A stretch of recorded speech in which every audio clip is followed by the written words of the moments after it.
Electoral ബോണ്ടാണ് ഇന്നത്തെ വീഡിയോയുടെ പ്രധാനപ്പെട്ട വിഷയം. അതായത് ഞാനിത് കഴിഞ്ഞ ഒരു മാസം കൊണ്ട് സസൂക്ഷ്മം നിരീക്ഷിക്കുകയാണ് എന്താണ് ഈ സംഭവം. അതായത് സുപ്രീം കോടതിയിൽ നടക്കുന്ന വാദപ്രതിവാദങ്ങൾ ഇത് യൂട്യൂബിൽ വരുന്നുണ്ട്, അപ്പം ലൈവായിട്ട് കാണാം. അതിനുശേഷം വരുന്ന പത്രങ്ങളിലെ റിപ്പോർട്ട് മറ്റെല്ലാം നോക്കി കാണുമ്പോൾ മനസ്സിലാകുന്നൊരു കാര്യം, BJP എന്ന പാർട്ടിയും മോദി നയിക്കുന്ന BJP മുന്നണിയും നേരത്തെ ഉണ്ടായിരുന്ന കോൺഗ്രസും തമ്മിൽ യാതൊരു വ്യത്യാസവുമില്ല.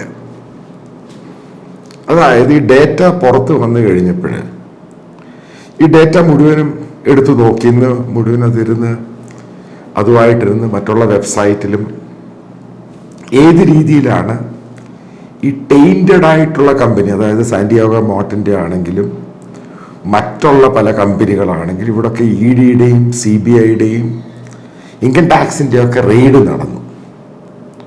അപ്പോൾ അവർ റെയ്ഡ് കഴിയുന്നു, ഇത്ര ദിവസം കഴിയുമ്പോൾ അവർ ബോണ്ട് എടുക്കുകയാണ്. അപ്പോൾ ബോണ്ടിൻ്റെ പണം എങ്ങോട്ട് പോയി എന്നുള്ളതിനെ പറ്റിയൊക്കെ ഡീറ്റെയിൽ 18-ാം തീയതി 19-ാം തീയതി സുപ്രീം കോടതിയിൽ ഹാജരാക്കാൻ വേണ്ടിയാണ് SBIയോട് ഡയറക്ഷൻ കൊടുത്തിരിക്കുന്നത്. ഇതിൽ നിന്ന് മനസ്സിലാക്കേണ്ട പ്രധാനപ്പെട്ട പോയിന്റ്, ഇപ്പം ഇന്ത്യയുടെ ഒരു തലമുറ, അതായത് ഡിജിറ്റൽ തലമുറ എന്ന് പറയാം, അതായത് പുതിയ ജനറേഷൻ, അപ്പം അവരേറ്റവും കൂടുതൽ BJPയെയും മോദിയെയും, അതായത് മോദി നയിക്കുന്ന BJP, അതാണ് വാക്കിൻ്റെ ശരിക്കുമുള്ള വാക്ക്, അവരെ പിന്തുണയ്ക്കാനുണ്ടായ കാരണമെന്ന് പറയുന്നത് ഇന്ത്യയിലെ കറപ്ഷൻ മാറണം. അതായത് ഇന്ത്യയിലെ കറപ്ഷൻ, നെപ്പോട്ടിസം, അതേപോലെ തന്നെ ഈ രാഷ്ട്രീയ പാർട്ടികളുടെ അഴിമതി അങ്ങേയറ്റമായി, അതാണ് മൻമോഹൻ സിംഗ് മന്ത്രിസഭയ്ക്ക് ഏറ്റവും പിടിച്ചുകുലുക്കി ഇന്ത്യക്കാർ അതിനെ എടുത്ത് ദൂരെ കളഞ്ഞത്. പിന്നീട് 2019 മോദി വീണ്ടും വരികയും, അപ്പം അതിനൊക്കെ ഒരു പ്രധാനപ്പെട്ട കാരണമെന്ന് പറയുന്നത് ഈ അഴിമതിയെ തടഞ്ഞു നിർത്തുവാൻ നരേന്ദ്രമോദിക്ക് കഴിഞ്ഞു. അതാണ് ഏറ്റവും പ്രധാനപ്പെട്ട പോയിന്റ്. രണ്ടാമത്തെ പോയിന്റ് എന്ന് പറയുന്നത് ഇന്ത്യയിൽ എങ്ങനെ വികസനം കൊണ്ടുവരണം, ആ രീതി ഇന്ത്യക്കാർക്ക് കാണിച്ചു കൊടുത്തു. അതിൽ ജനങ്ങൾ വളരെയധികം സാറ്റിസ്ഫൈഡായി. അതുകൊണ്ടാണ് 2019 വീണ്ടും അധികാരത്തിലേറുന്നത്. ഇപ്പം 2024 അത് തന്നെ ആവർത്തിക്കാൻ പോവുകയാണ്. അതിനിടയ്ക്കാണ് ഈ സംഭവം കയറി വരുന്നത്.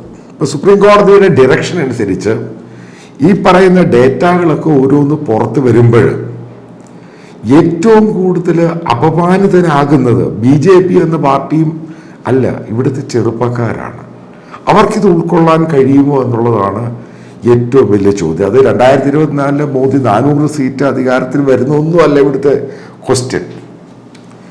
അതായത് ടെയിൻറ്റഡ് ആ സംഭവം, അതായത് ഇന്ത്യയെ കാർന്നു തിന്നുന്ന ആ കറപ്ഷൻ, അതേപോലെ തന്നെ ഇന്ത്യൻ ജനാധിപത്യത്തെ നശിപ്പിക്കുന്ന ഈ കറപ്ഷൻ, ഇതിന് വലിയ മാറ്റങ്ങളൊന്നും ഉണ്ടായിട്ടില്ല എന്നതാണ് ഈ പറയുന്ന പോൾ ബോണ്ട്, അതായത് ഇലക്ട്രൽ ബോണ്ടിൻ്റെ പല ആൾക്കാരും ഈ പണം കൊടുത്തവരുടെ ലിസ്റ്റുമായിട്ട് താരതമ്യം ചെയ്യുമ്പോൾ മനസ്സിലാക്കുന്നത്.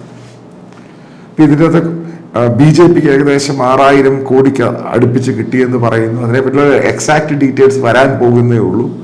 കോൺഗ്രസിന് ഏകദേശം 1200 കോടി അടുപ്പിച്ച് അവർക്ക് കിട്ടിയെന്ന് പറയുന്നു. 2ാം സ്ഥാനത്ത് നിൽക്കുന്ന തൃണമൂൽ കോൺഗ്രസ് ആണ്. അപ്പം നമ്മൾ ഇനിയും ചില കാര്യങ്ങൾ പോസ്റ്റ്മോർട്ടം ചെയ്ത് മുമ്പോട്ട് നോക്കുക. അതായത് കള്ളപ്പണം എന്ന് പറയുന്നത് ഇന്ത്യയിൽ നിന്ന് വർഷങ്ങളായിട്ട് പോയിക്കൊണ്ടിരിക്കുക. അതായത് കള്ളപ്പണം, അഴിമതി എന്ന് പറയുന്നത് ഇന്ത്യക്കാർന്ന് ഇന്ന സംഭവമാണ്. അതിനെ തിരികെ കൊണ്ടുവരാം എന്ന് പറഞ്ഞ് തന്നെയാണ് ശ്രീ നരേന്ദ്രമോദി അധികാരത്തിൽ വരുന്നത്. അതായത് അതേ കള്ളപ്പണം തന്നെ പല കേസുകൾ, EDയുടെ കേസാണെങ്കിലും മറ്റുള്ള കേസുകളൊക്കെ ഉണ്ടാകുമ്പോൾ, അതായത് അവർക്ക് അതിനുശേഷം ഇത്ര ദിവസം കഴിയുന്നു, അവിടെ റെയ്ഡ് നടക്കുന്നു. ഞാൻ ഡേറ്റും ആ വെബ്സൈറ്റും ഒക്കെ എടുത്ത് നോക്കി, കാരണം എന്നാണ് ഇത് ഗവൺമെൻറ് കോൺട്രാക്ട് കൊടുത്തേക്കുന്നത്, എന്നാണ് ഈ ഇലക്ട്രോൾ ബോണ്ട് ഇവർ എടുത്തിരിക്കുന്നത്, അതിൻ്റെ ഡേറ്റൊക്കെ നോക്കിക്കഴിഞ്ഞപ്പോൾ ഇതൊരു ഭയങ്കര ഡാം കറപ്ഷനായി പോയി. എന്ന് വിശ്വസിക്കുന്ന ഒരാളാണ്. അതായത് വീണ്ടും ഇന്ത്യൻ ജനാധിപത്യത്തെ ഇതേപോലെയുള്ള കറപ്റ്റായിട്ടുള്ള ആൾക്കാർ കൈകാര്യം ചെയ്യാൻ പോകുന്നു. ഇപ്പം ഏറ്റവും കൂടുതൽ അതിനകത്ത് വന്നിരിക്കുന്ന എനർജി കമ്പനി, സോളാർ, അതേപോലെ മൈനിങ് കമ്പനി. അപ്പം നരേന്ദ്രമോദി പറഞ്ഞത് മൈനിങ് കംപ്ലീറ്റ് ആയിട്ട് ഇത് ട്രാൻസ്പെറൻ്റ് ആക്കും. ഇപ്പോൾ 5G ബന്ധപ്പെട്ട് അന്ന് ഈ കോൺട്രാക്ട് കൊടുത്ത സമയത്ത് ആ ഡേറ്റ് എടുത്ത് നോക്കാം. എന്നാണ് സുനിൽ മിറ്റൽ, അതായത് ഭാരത് എയർടെൽ ആ പണം കൊടുത്തേക്കുന്ന ഡേറ്റ് എടുത്ത് നോക്കുക. അപ്പം ആ ഡേറ്റും ഈ കോൺട്രാക്ട് കൊടുത്ത സമയം, 5G കൊടുത്ത സമയം ഏതാണ്ട് അടുപ്പിച്ച് തന്നെ. അപ്പം ഇത് വീണ്ടും ഇന്ത്യ എന്ന് പറയുന്ന രാജ്യത്തെ വലിയ പ്രതീക്ഷ തന്ന മോദി, ഞാൻ BJP എന്ന് പറയുന്നില്ല, മോദി എന്ന് പറയുന്നത്, ഗുജറാത്ത് മുൻ മുഖ്യമന്ത്രി, ഇന്ത്യയുടെ ഇപ്പോഴത്തെ പ്രധാനമന്ത്രി. ഇപ്പം ഈ ഡേറ്റയുമായിട്ട് വെച്ച് നോക്കുമ്പോൾ വളരെ ഡിസപ്പോയിൻറ്റഡ് ആണ്. അതായത് കറപ്റ്റായിട്ടുള്ള എലമെൻറ്റ്സ് അവർ ഇന്ത്യയുടെ എല്ലാ തലത്തിലും പോളിസിയിലും, അതായത് കോൺട്രാക്റ്റ് കിട്ടാനും അവാർഡ് പലത് കിട്ടുവാനും, ഇവർക്ക് ഈ ഇലക്ട്രോൾ ബോണ്ട് വഴി പണം കൊടുത്ത് കഴിയുമ്പോൾ അവർക്കത് സാധിക്കുന്നു. അതാണ് അതിൻ്റെ ഏറ്റവും വലിയ പ്രശ്നം. അപ്പം EDA നമ്മൾ, അതായത് എൻഫോഴ്സ്മെൻറ്റ് ഡയറക്ടറേറ്റ്, ITA, അവരൊരു സ്പെസിഫിക് ഓട്ടോണമസ് ഒരു ഏജൻസിയാണെന്ന് പറയുമ്പോൾ തന്നെയും ഈ 14-15ഓളം കമ്പനികൾ റെയ്ഡ് നടക്കുന്നു. പിന്നീട് അവർ ആ ബോണ്ടായിട്ട് പണം കൊടുക്കുന്നു. പിന്നീട് ആ കേസിനെ പറ്റി എന്താണ് ഇവിടാണെന്ന് ആർക്കും അറിയുന്നില്ല. ഇത് വളരെ ദുഃഖകരമായ സത്യം. കാരണം നമ്മൾ പ്രതീക്ഷയോടുകൂടിയാണ് നാളെ നോക്കി കാണുന്നത്. അപ്പൊ വീണ്ടും ഇത് പൊളിറ്റിക്കൽ പാർട്ടി ഇന്ത്യയിൽ ഒരു പ്രോസ്പെറസ് ആയിട്ട്, പെർസ്പെക്റ്റീവ് ആയിട്ട് മുന്നോട്ട് പോകുന്ന എന്ന് നമുക്ക് ധാരണയുണ്ടായി. അതനുസരിച്ച് നമ്മളതിനെ പിന്തുണയ്ക്കുന്നു. എല്ലാം ശരിയാണ്. പക്ഷേ ഇതേപോലെ ഒരു കൂട്ടം വീണ്ടും ഇത് ക്യാപ്ചർ ചെയ്ത് ഇന്ത്യൻ ജനാധിപത്യത്തെ വീണ്ടും, അതായത് എല്ലാ തലത്തിലും നശിപ്പിക്കുവാൻ ശ്രമിക്കുമ്പോൾ അതിന് മോദിയും BJPയും കൂട്ടുനിന്നോ? അപ്പോൾ ഇതിനകത്ത് ക്രിസ്റ്റൽ ക്ലാരിറ്റിയാണ് സംഭവം. അതായത് ഈ ഡേറ്റയും SBI വിട്ട ഡേറ്റ അത് സുപ്രീം കോടതി ചോദിക്കുകയും SBI ആദ്യം പറയുന്നു അവർക്ക് 3 മാസം സമയം വേണം. അതായത് ബോണ്ടിനെ പറ്റി ഇന്ന് നിർമ്മല സീതാരാമൻ ഇന്ത്യ ടുഡേ കോൺക്ലേവിൽ പറഞ്ഞത്, ഇത് ശരിക്കും ടെക്നിക്കലി ഒരു ശരിയായ സംഭവമല്ല ഈ ബോണ്ട് എന്ന് പറയുന്നത്. അപ്പോൾ ഈ 10 വർഷം നരേന്ദ്രമോദി അധികാരത്തിലിരുന്ന സമയത്ത് എലക്ഷൻ ഫണ്ടിങ് എങ്ങനെ വേണം, അത് ഏത് രീതിയിലാണ് പൊളിറ്റിക്കൽ പാർട്ടിക്ക് എലക്ഷൻ ഫണ്ട് കൊടുക്കേണ്ടത്, അതിൻ്റെ എന്തുകൊണ്ടൊരു ട്രാൻസ്പെറൻ്റ് ആയിട്ടുള്ള ഒരു അമെൻമെൻറ്റ്, ഒരു ബില്ല് കൊണ്ടുവരാൻ സാധിച്ചില്ല? എൻ്റെ ചോദ്യമാണ് സംഭവം.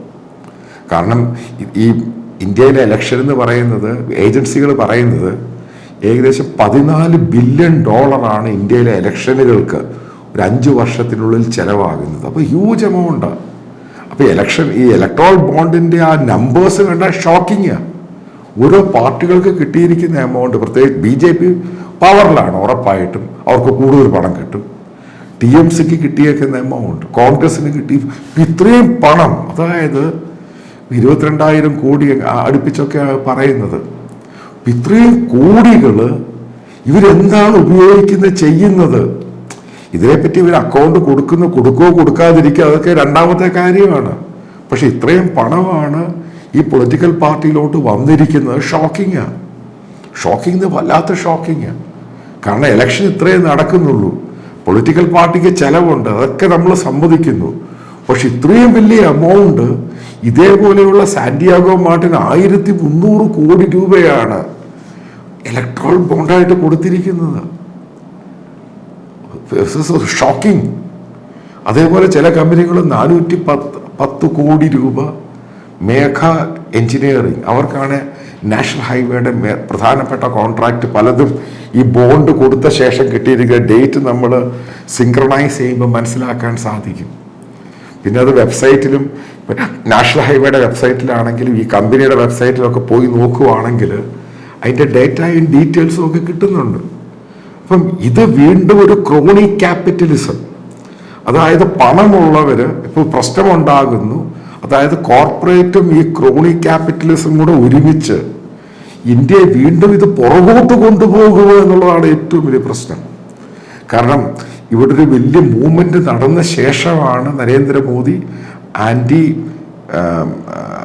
Corruption movement ഇന്ത്യയിലുണ്ടായി. അപ്പം അതിനുശേഷമാണ് നരേന്ദ്രമോദി അധികാരത്തിൽ വരുന്നത്. അപ്പം ഇന്ത്യക്കാർക്ക് കൊടുത്തൊരു വാക്കുണ്ട്, ഇന്ത്യയിൽ നിന്നും കറപ്ഷൻ തുടച്ചു മാറ്റും, ഇവിടെ ക്രോണി ക്യാപിറ്റലിസം നടത്താൻ സമ്മതിക്കില്ല എന്നൊക്കെ അദ്ദേഹത്തിന്റെ പ്രസംഗങ്ങളിലുണ്ട്. നിങ്ങൾ എടുത്ത് നോക്കിയാൽ മനസ്സിലാക്കാൻ സാധിക്കും. പക്ഷെ ഈ ഡേറ്റയും BJPക്ക് ഇത്രയും പണവും, അതായത് ഹ്യൂജ് ഇത്രയും പണവും മറ്റുള്ള പൊളിറ്റിക്കൽ പാർട്ടിയുടെയും കാര്യം പറയുകയാണ്. കാരണം മൈനിങ്, ഇപ്പൊ ജിൻഡൽ കമ്പനിയുടെ ജിൻഡൽ സ്റ്റീലിന്റെ വെബ്സൈറ്റിലും അതേപോലെ അവർക്ക് മൈനിങ് കൊടുത്ത മൈനിങ് മിനിസ്ട്രിയുടെ വെബ്സൈറ്റ് എടുത്ത് നോക്കുകയാണെങ്കിൽ അവർ ബോണ്ട് കൊടുക്കുന്നു, ബോണ്ട് അവർ വാങ്ങുന്നു, അതിനുശേഷം അവർക്ക് മൈനിങ് കൊടുക്കുകയാണ്. അപ്പൊ ഏറ്റവും കൂടുതൽ ഈ കമ്പനികളൊക്കെയാണ് വാങ്ങിയിരിക്കുന്നത്. അപ്പൊ ഇതുമായിട്ട് ബന്ധപ്പെട്ട് നോക്കുകയാണെങ്കിൽ വളരെ ഡിസപ്പോയിന്റഡ് ആയിട്ടുണ്ട് ഈ സംഭവം.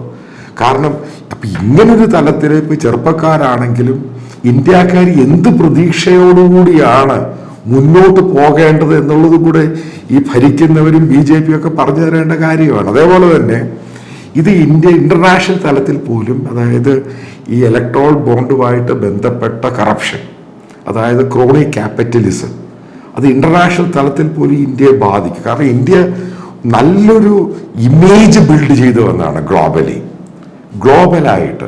പെട്ടെന്ന് ഇതങ്ങോട്ട് കയറി വന്നു കഴിയുമ്പോൾ ഏത് രീതിയിലായിരിക്കും അത് റെസ്പോണ്ട് ചെയ്യാൻ പോകുന്നതൊക്കെ വരാനുള്ള ദിവസങ്ങൾ കണ്ടറിയേണ്ടതാണ്.